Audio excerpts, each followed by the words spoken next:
Welcome to America's Defense Communities, the podcast from the Association of Defense Communities. I'm Randy Ford. We've talked on this podcast about climate resilience at installations across the country and how to protect them from the growing threat of extreme weather events. You've also heard about the topic in our daily on-base newsletter, in America's Defense Communities, the magazine, and of course at ADC's in-person events. But in this episode, we're looking at the issue from a different angle. We're going to hear from two of the authors of a RAND study that analyzes historical storm damage at Army installations and what we can learn from insurance models. We have a link to the full study in the show notes. Beth Lachman and Briggs are two of the authors of the report, and they joined me to talk about it. Also joining us was Andy Napoli. He's the Assistant for Stationing and BRAC in the Office of the Deputy Assistant Secretary of the Army. Here's our conversation. Andy, give us the big picture. What are the resilience challenges that the Army is facing now, and how has that changed in the recent years?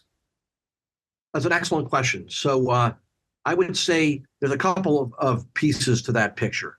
The first is that there is a much deeper and more salient understanding of what we call multi-domain operations. And that is that in any future conflict with a near peer power like China or Russia, et cetera, that the whole land is not going to be secure, and that our adversaries are going to attempt to deprive our forces of sanctuary at home. So there's an increased interest in securing our installations and the critical enabling facilities from disruption, because their adversaries know that if we can mobilize and deploy our forces rapidly to meet whatever the crisis is, that works against them and in favor of the United States. So there's a better and more refined sense today that our installations have to be more resilient in order to accomplish the missions and roles they've been assigned to. So what that translates to is an increased emphasis on resilient buildings. And so the Army has a policy that we've been developing on resilient buildings. And a key element of that policy is going to be an integrated whole building design and passive design strategies that are intended to reduce energy and water use intensity, minimize life cycle cost, and sustainment burdens. There's another emphasis that's going to be in that policy forthcoming on leveraging natural infrastructure and site orientation to increase energy and water efficiency, using low carbon building materials. So there's an increased emphasis that we need to be more resilient in our buildings. Our installations need to leverage natural infrastructure to the best extent possible, and also that our installations are subject to extreme weather events. There's damages that occur. The Army is in a lot of places. We have millions of acres of land, hundreds of thousands of buildings, hundreds of millions of square feet of facilities across the world, and we're in every climate, imagine, from Arctic to swamp to mountains. And so each of those environments come with it a certain type or profile of natural hazard threats, whether it be hailstorms or floods or high winds, et cetera. And we're doing and this study helped us, but we're having a greater appreciation for the amount of damage that our facilities can take. So even after the study was published, West Point Barracks, the West Point Military Academy in New York experienced a flash flood that generated something on the order of $157 million of damage. Wow. And they have a 2-page list of all these different buildings that got damaged from that. And, the Air Force and the other military departments have not been immune to this either. There's hundreds of millions of dollars, in some cases, in the case of Tyndall Air Force Base, billions of dollars of damages that have been incurred. And all of these things can create significant disruptions to our operations, such that it creates sort of strategic vulnerabilities for the U.S. Relative to our peer or near peer adversaries. So that's kind of a big picture snapshot of why this matters. Yeah, thank you. And sticking with those natural hazards, Beth, let me ask you this. So RAND has been looking at those challenges specifically, and using data about insurance premiums and how that information can help with some of the costs that we were talking about. Tell us about the study that you and RJ worked on.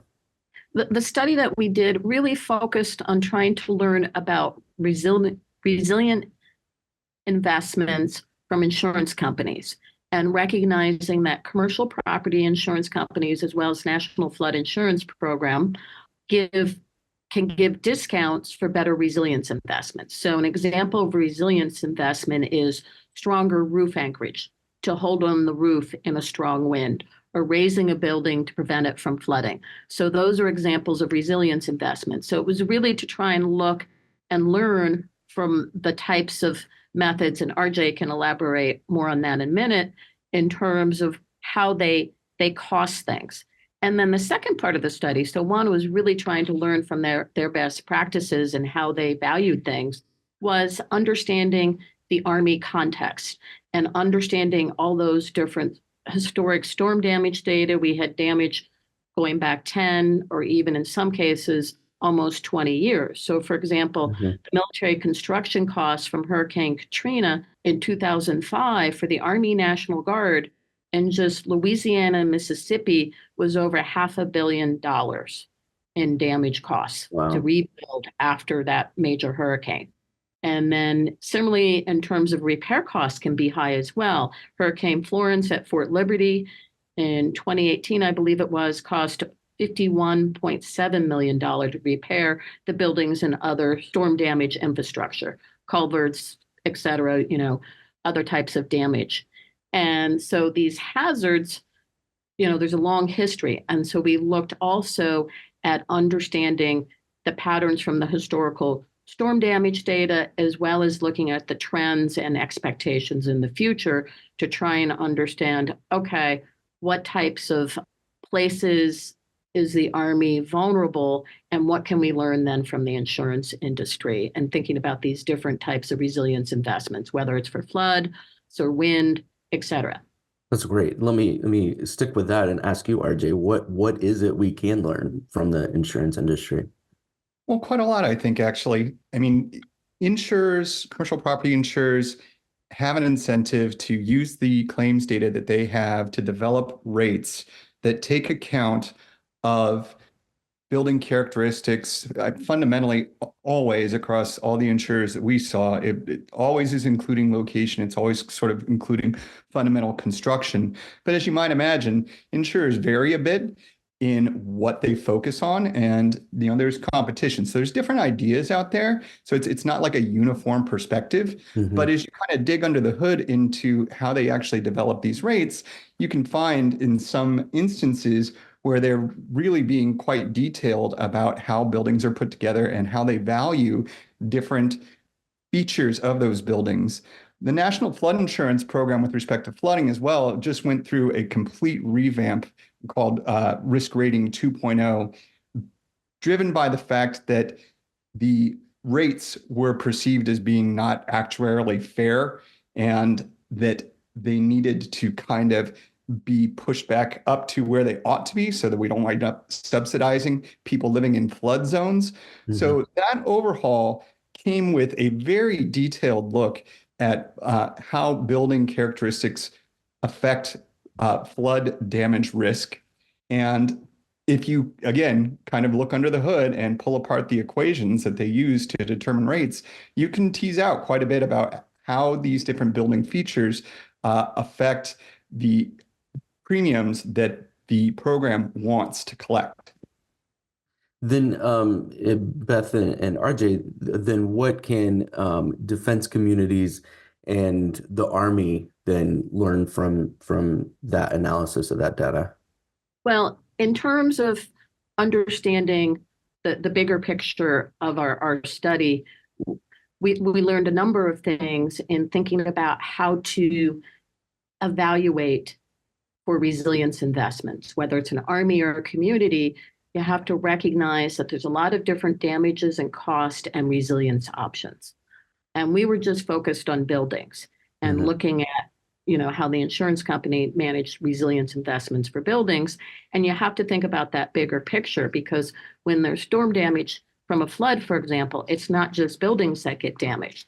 it's the roads, it's the water infrastructure. So you want to look holistically and consider the full range of potential costs, damages, and resilience investment options, because for like a flood, rather than focusing on just raising the building, it may be more cost effective to do a stormwater management partnership with the community, because that's going to help you not just with your buildings, but also with your roads, your culverts, the water infrastructure that's been damaged. And so it might be more cost efficient to take a broader approach. And especially in a regional partnership, there's an example with Detroit Arsenal where they had 3 major floods within 5 years, and they focused on stormwater management with the surrounding community, Macomb County, the city of Warren, the state of Michigan, and other stakeholders, to say, look, this is a problem not just on the installation, but in the nearby community. If we all work together, we can make the whole community more resilient. And that would be more cost effective than Detroit Arsenal just trying to look inside the fence line. So that partnership with the community is very important in terms of that type of scenario. And so recognizing from analyzing these data and collaborating with the community, there's a lot more that can be done for thinking about regional resilience, and also recognizing that a lot of the military members and their family live off the installation. A lot of workers from the community work on the installation, and you want to be resilient, not just on the installation, but in that surrounding community, so that everybody can still do their mission, that Army installation can still deploy and have all its supporting infrastructure in any sort of military emergency, even if there's some major storm event that's going on.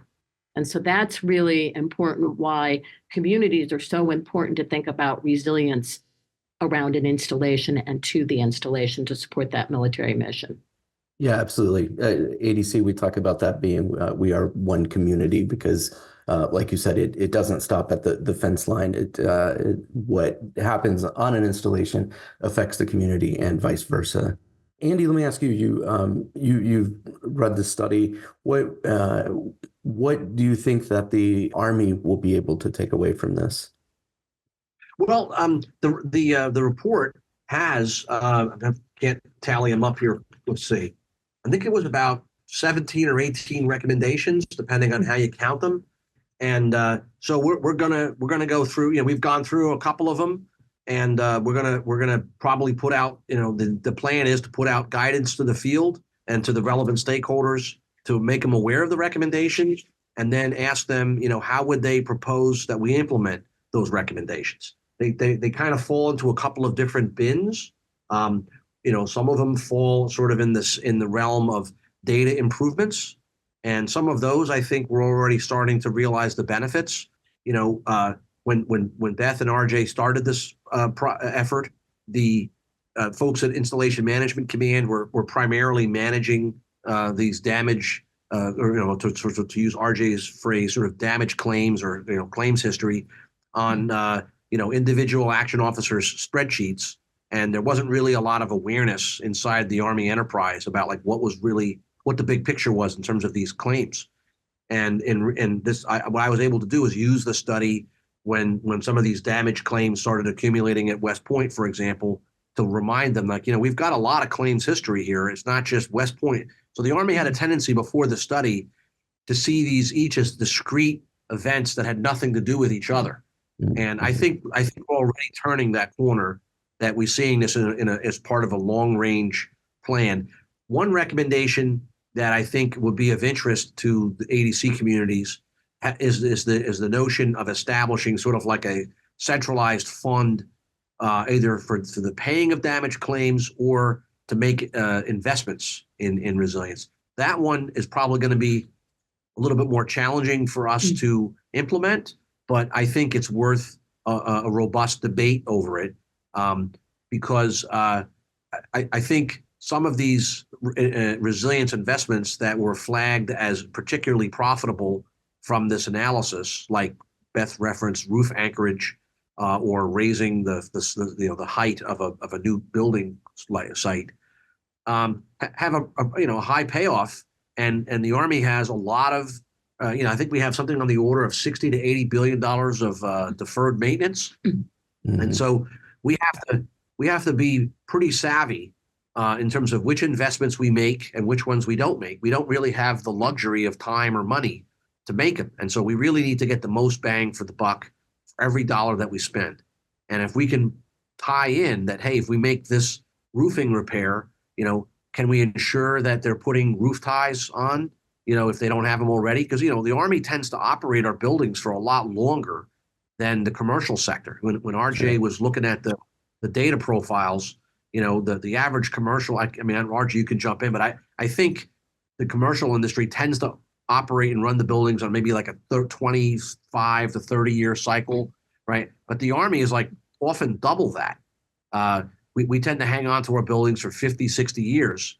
And so while what we've discovered is that when there's a modern building code, like where you require roof anchorage to be installed, and our newer buildings incorporate that, we get a lot of benefit from that. But there's a lot of inventory out there that does not have, that was built before these modern codes. And that's where we have a lot of vulnerability. And while the commercial world might not bother to make those investments because they wouldn't recoup the value, because they wouldn't only operate that building for maybe 5 or 6 more years, the Army is going to be operating a lot of these buildings for another 20 years. So there's a lot of opportunity to realize the benefit of those investments. And the other thing I was going to mention is that the Department of Defense, the Deputy Secretary of Defense, in February of this year, published a resilient and healthy defense communities strategy. Yes. And that is something that I think ADC members and are going to be hearing a lot more about. And I would argue that this study has some insights that can be translated, beyond the Army, right? And so there's that strategy eventually will have to be translated into implementation and policy, and inform investments. And I think a lot of the recommendations that the RAND has provided to the Army here are still relevant for this larger DoD strategy. Well, thank you for that. And I know we're all going to be watching to see how that goes. RJ? Yeah, I just wanted to echo what Andy said about the lifespan of the building and its importance for the value of these kinds of investments. Basically, the idea is if you're getting a risk reduction every year, that this resilience investment is helping this building, right? Each year adds on to the value. So that has a couple of implications. First, of course, the longer lived that building, the more you're getting out of your investment. But it also means that, if you have a building that's, fairly old and is likely to be replaced soon, do you really want to tack something on that's going to give it a few more years when that overall investment is going to be probably stripped away and you're going to rebuild anyway? So, thinking about the lifespan of buildings, thinking about sort of where they are in their life cycle is critical for, valuing these investments and thinking about sort of where to get the most bang for your buck. I just wanted to point out, following up with something else that Andy said in terms of the value of the study for the communities as well. I think in terms of some of the things we observed with the data and thinking about how this data could help with data analytics, that some of the Army data, as well as thinking about community data that like FEMA has for the National Risk Index, NOAA has available in historic storm damage data, to really look regionally and think about some of these patterns and some of the hazards and thinking about resilience given the projections in the future because of, issues with climate change and other factors with weather patterns, and recognizing that when you want to think resilience, you want to think all hazards resilience. So it's not, and that brings in other types of risk, potential terrorist attacks, things like that as well. But that these resilience investments that may help, for example, with wind and hardening the facilities for some of the storm damage can help with other types of hazards. And that you don't want to just think about wind, flood. You also want to think about drought and even ecosystem resilience, and recognizing some of these practices. One of the things we talked briefly in the study about was both the learning from the built and the natural environment and thinking about nature-based solutions, which is a bigger emphasis that OSD has through the REPI program, and that FEMA has through some of their assistance grants that are available to communities to help make the whole region more resilient, whether you're talking a flood, a hurricane, a drought, and the broader ecosystem as well. Excellent. I had one blurb I wanted to add, if that's okay. Yeah. So one other element of where the recommendations and findings from this study can help the Army is that it actually inspired me to see if we can build upon the risk profile generated and informed by these insurance premiums, and help the Army make better stationing decisions. And so, we have a model that we use to help us make decisions on where to station new organizations or new units, and then where we might want to make reductions in force structure. And that military value model is based on assets and attributes like maneuver training land or airspace, et cetera, as they exist today. But the model doesn't really do a great job of being dynamic or projecting into the future. How accessible is that maneuver land going to be, or how likely is it that you could continue to use the impact areas? Beth referenced drought, right? Well, those impact areas where you shoot artillery or mortars or hand grenades or rifles into, if the ground is too dry and becomes like kindling, you can ignite fires that can create serious problems for the outside community, but also can create damage to habitat that can trigger sort of an endangered species problem that can create training limitations. And so there's a lot of interest I have found in my engagements with the ADC communities in how do we take sort of climate risks into account when stationing forces or making tough decisions about where to reduce force structure. And so I think the insights from this report can help us in terms of how to frame those challenges. Mm-hmm. Absolutely. So Andy, how optimistic do you feel that with these kinds of insights and other things that DoD is doing and learning about, that we'll be able to make progress in making our installations and communities more resilient? Well, I mean, one of the things that they did in this study that I thought was particularly fascinating was they basically took like a representative sample of facility types that are common at Army installations like barracks, motor pool, vehicle maintenance facilities, and headquarters facilities. And they, using the insights that RJ was able to glean from publicly available sources as well as from the NFIP, they basically computed like in-house premiums. In other words, if the Army had to go out and get a premium or policy for insuring those buildings, what would the premium be? And when you compared, I think we compared Fort Moore, Georgia with Fort Stewart, Georgia, and there was a substantial difference in the premiums between those two installations. And then I'm sorry, Andy, Yeah. I was just going to add, and part of the reason for that difference was one's coastal Georgia and one's inland. And that Right. was a big factor in terms of the storm risk, hurricanes, et cetera, on the coast versus inland. Yeah, and so if you know that the premium structure at a coastal place that is more subject to storm, to storm activity or tidal surges is 2x, right? Then an inland place which is X, that means that if you had like 1,000 choices to make on where to make your next resilience investment, almost regardless of anything else that you might know about that investment, you know that you're going to get 2x the return on investment at one installation than the other, right? Mm-hmm. And if you're looking at where to station a unit, at some level that it's roughly twice as risky, from a climate risk standpoint for installation B than A. And that's not to say that you're not going to invest anything in installation B or installation A, but it does help you make more informed choices about where to put your money or where to put force structure, and to think more deeply about, how much risk do we really want to take on? There's reasons why we have the installations located, for example, Fort Stewart is right next to the port, right? So there's a lot of advantages to being next to a port. It allows you to deploy forces and equipment a lot faster downrange. So it's not to say that we would never want to maintain force structure. That's not what I'm saying at all. I'm just saying that if you have something really valuable that's contributing a lot to your organization and your enterprise, you have to insure it, right? You have to make sure that it's there when you need it, which would mean, I would argue, that we maybe want to prioritize some investments there to make the infrastructure that we have at Fort Stewart a little bit more resilient than it is now. RJ? Just to echo everything that's been said here by Andy, it's all about costs and benefits, right?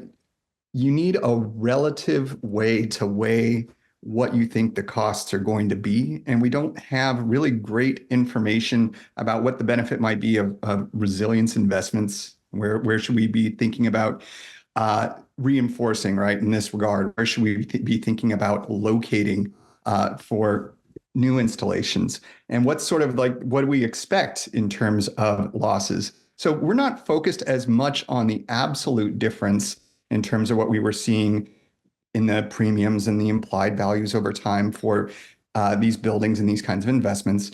But we are very interested in the relative ranking, right? Which ones look like they are going to face more losses, or which ones look like they are where your resilience investments would go further. And therefore, if you were to build buildings, say, in a safer area versus a more risk-prone area, what's the relative multiplier difference between those two areas? So with respect to the insurance information, what we were getting very consistently in the examples that we worked was this relative ranking, right? These kind of factors for different locations. And you could, if you wanted to, go out and talk with the insurance industry about those factors, and every single insurer is pretty much going to use them. So I wouldn't recommend anybody do it the way that we had to do it with publicly available information. We have 50 different states with 50 different insurance markets. Right. So it gets to be kind of a mess, but the insurance industry certainly does know a lot about how risk varies by location, and using that as an input, one amongst many, into the decision-making process, I think is valuable. Thanks again to Beth Lachman and RJ Briggs from RAND and Andy Napoli from the Deputy Assistant Army Secretary's Office. The link to the RAND study is in the show notes in your podcast app. America's Defense Communities, the podcast, is a production of the Association of Defense Communities, defensecommunities.org. This episode was produced and mixed by Mark Parrott. I'm Randy Ford. Thanks for listening.